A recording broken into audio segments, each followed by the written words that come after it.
കാസർഗോഡ് ചട്ടഞ്ചാലിലെ ടാറ്റ ആശുപത്രിയുടെ സ്ഥാനത്ത് അത്യാധുനിക സൗകര്യമുള്ള ക്രിട്ടിക്കൽ കെയർ ആശുപത്രി ഉയരും. പദ്ധതിയുടെ നിർമ്മാണോദ്ഘാടനം ആരോഗ്യവകുപ്പ് മന്ത്രി വീണ ജോർജ് നിർവഹിച്ചു.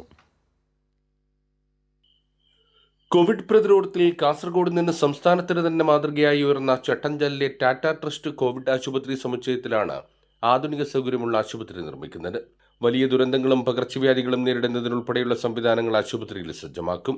ഹൈ ഡിപ്പെൻഡൻസി യൂണിറ്റ് സൗകര്യമുള്ള കേരളത്തിലെ ആദ്യത്തെ ക്രിട്ടിക്കൽ കെയർ യൂണിറ്റാണ് ചട്ടഞ്ചാലിൽ സ്ഥാപിക്കുന്നതെന്ന് ആരോഗ്യവകുപ്പ് മന്ത്രി വീണ ജോർജ് പറഞ്ഞു. ഒരു ക്രിട്ടിക്കൽ കെയർ ആശുപത്രി ആരംഭിക്കണം എന്നുള്ളത് ആരോഗ്യവകുപ്പ് അങ്ങനെയൊരു തീരുമാനമെടുത്തു. ബഹുമാനപ്പെട്ട മുഖ്യമന്ത്രിയുടെ അനുവാദത്തോടുകൂടി അങ്ങനെ ഒരു ക്രിട്ടിക്കൽ കെയർ സംവിധാനം സാധ്യമാക്കുന്നതിന് വേണ്ടിയിട്ട് തീരുമാനിച്ചു.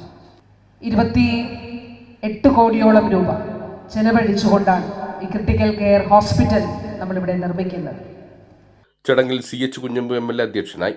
ഐസൊലേഷൻ വാർഡ്, ICU, ഓപ്പറേഷൻ തിയേറ്ററുകൾ, labour room, dialysis unit, newborn unit, ventilator, scanning, oxygen പിന്തുണയുള്ള കിടക്കകൾ തുടങ്ങിയ സൗകര്യങ്ങളെല്ലാം സജ്ജമാക്കും.